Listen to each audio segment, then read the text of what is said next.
Hi, this is Heidi Burgess. Today I want to explain more about the idea of how reconciliation can be both an outcome and the process of reaching that outcome. In other words, it's both a noun and a verb. In our complexity-oriented, massively parallel reconciliation video, we ended with this slide, which showed that reconciliation involves many people doing many different things, but working basically in concert, largely in parallel, towards a similar goal. So this notion was very much reconciliation as a verb, in other words, a process. That slideshow also had this slide in it. Here we pointed out that some of these concepts, such as latent conflict and hurting stalemate, were states or nouns, the way things were at a fixed point in time. Others were processes or verbs, such as conflict emergence, conflict escalation, de-escalation, dispute settlement, and post-conflict peace building.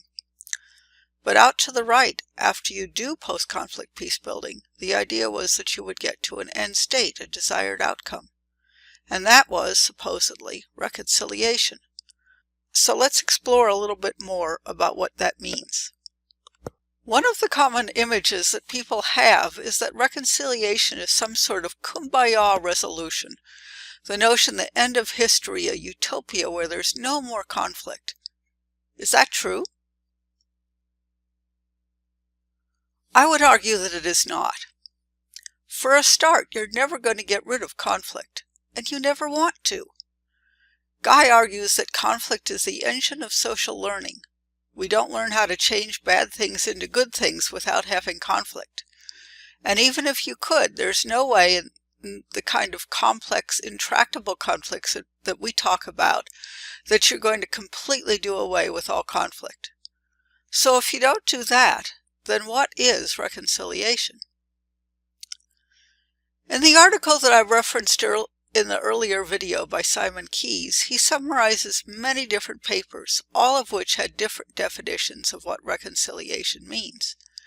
There was a distinction between vertical reconciliation and horizontal reconciliation, or vertical reconciling was people reconciling with their government, and horizontal reconciliation was reconciling across the divides between different groups of people. Or thick and thin reconciliation, which is similar to the minimalist-maximalist distinction. You can either have a very thin veneer of people getting along, just barely tolerating each other, but not really liking each other, to a maximalist reconciliation where people become completely identified with each other, as I have in the next bullet point. They have new inclusive identities, with all groups being identified as we as opposed to us versus them. That implies new attitudes, new norms. It implies trauma healing, both psychological and physical. And it implies social cohesion, and many, many more things that Keyes listed in his article. One of the ones that he listed was the notion of the meeting place that was developed quite a few years ago by John Paul Lederach, who remains one of my peace-building heroes. And since this is the way I first learned about reconciliation, it still resonates deeply with me. I particularly like his notion of reconciliation because it reflects the complexity that I've been talking about. This notion is that reconciliation is a meeting place of four concepts: peace, justice, truth, and mercy. But all four of these concepts are to some degree in conflict with each other. If you want justice, then according to one theory of justice, people should get just desserts for what they did, and therefore they should not be granted mercy. If you want truth, you can't ignore what happened, which people who grant mercy are sometimes accused of doing. And sometimes finding truth will violate the peace because people don't want to acknowledge all the harms done. They fear that that will make other people angry.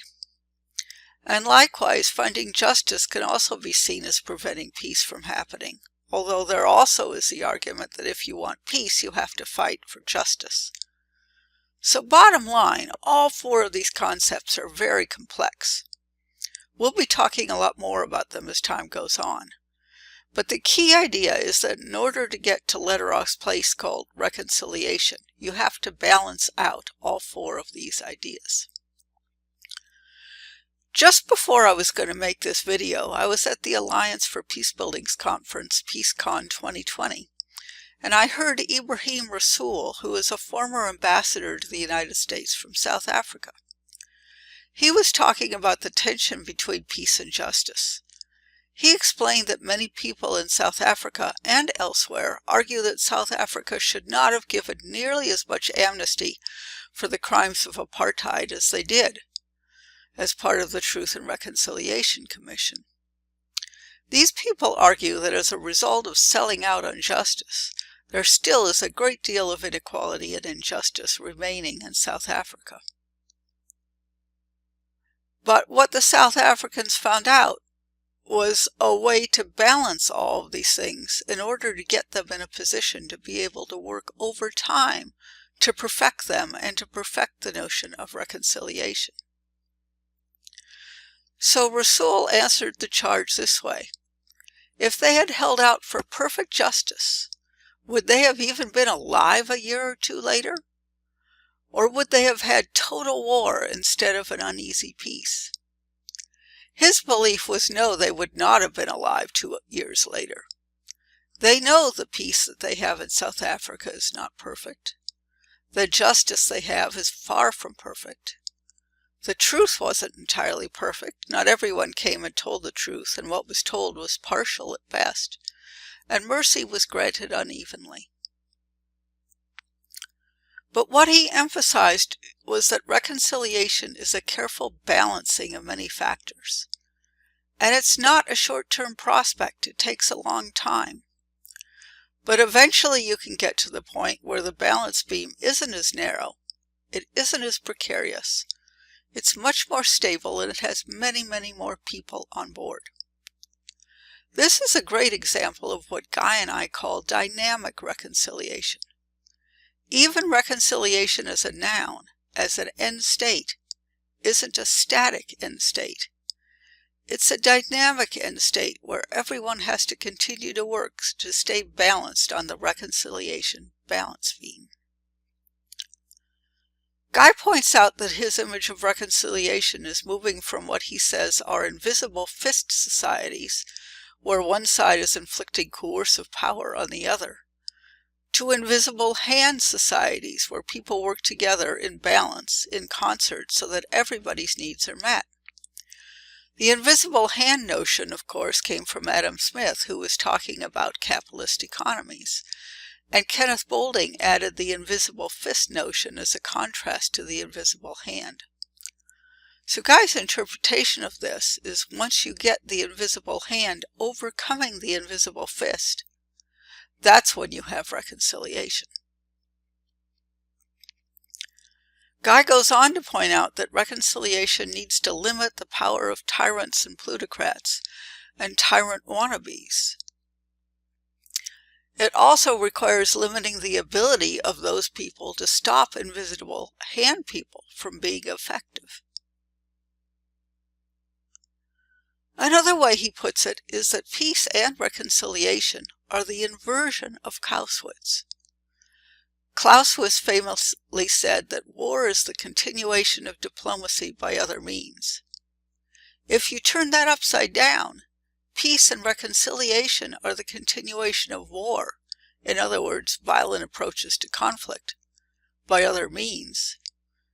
It's not just the absence of conflict, it is the engaging of conflict in constructive ways.